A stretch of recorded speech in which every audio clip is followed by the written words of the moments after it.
other on Sunday. Not a runner. Obviously, you never want anybody to get hurt, but Shay Fields not having anything torn, was that kind of good news on Saturday? Yeah, it is. He's getting an MRI now, so we'll find out some more. Hopefully everything.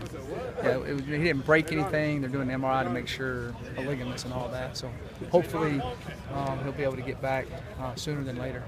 We've seen Bryce Bobo a little bit more the last few weeks. Is he a guy that needs to kind of step up now? Yeah, Bryce had some nice plays the other night in the game, and if Shay can't go, then we'll have to move some people around and more guys that get more reps because we'll be down fewer numbers.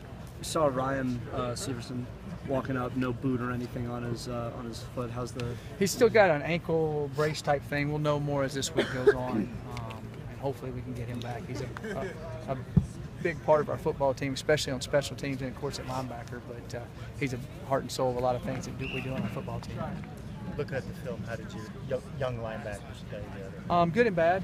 Good and bad. But they played hard and they made some plays. Gave up some big plays, and which hurt us. But I was hoping that wouldn't happen. It was the first time out there playing, but they did. But overall, they made some plays. They weren't just like standing out there. They were able to make some plays and do some things. And I think they both got a good future ahead of them. What are some, barring injury, do you like Stephon at left and Sam at right? Do you think that's? Yeah, I thought Stephon did really well at left tackle, and I thought Sam did well at right tackle. That's where we'll keep it right now. So when you looked at the film finally this past weekend, did you see anything? What were some of the biggest takeaways that you had from the game after watching it again? Well, early in the game, they made a couple of great catches and great throws. We're kind of all over the guy. They had to review a couple of them. I think it's kind of iffy. So I thought that when we bounced back and shut them down for 2 quarters, and then when they came back in with the running quarterback, we missed a tackle and didn't adjust correctly to a couple things that a couple of little things that really end up hurting us. And that's kind of what happened there. Looking back at it, it seems like your offense and defense just couldn't click at the same time together. Is that kind of something you noticed? Yeah, very true. When we were up 24-17, we kept stopping them.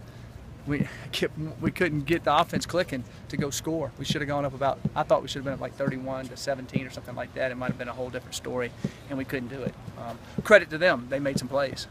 But that would have been nice there to kind of get a little cushion, there's no doubt. This week after the game, so you're a little bit worried about your players' minds, like how they're going to respond to this one. Yeah. How do you feel like they responded? Everybody was here on time for meetings, ad meetings, alert, on time for practice. All those are the type of things you look for. And they're all doing that. And they've always responded hard and well, and I don't see any difference.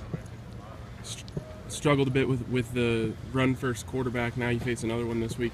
Can that help you, at least having that on film? Yes, it can, because they got to show exactly what they're going to do, because Oregon State will take a couple things in similar formations and do the exact same thing. So we've got to be ready for that. And the quarterback they have is an excellent runner also. That was a situation that we had practiced and worked on and just didn't do a good enough job coaching it. Alex Kinney had 5 punts, 42.1 net, I believe, and they only had 13 return yards against him. Is that kind of what you were expecting when you recruited that kid? Yeah. He was the #1 punter in America coming out of high school, and we got him. And he's very talented. He's kind of settling in. He's not really a freshman anymore. So I think that really helped his confidence. And you've kind of seen it grow as the year went along. And the other night he had an excellent game. Pinned him inside the 20 twice and had 2 50-plus punts. I mean, he did a good job. Thanks, Coach. Thanks, guys. Appreciate it.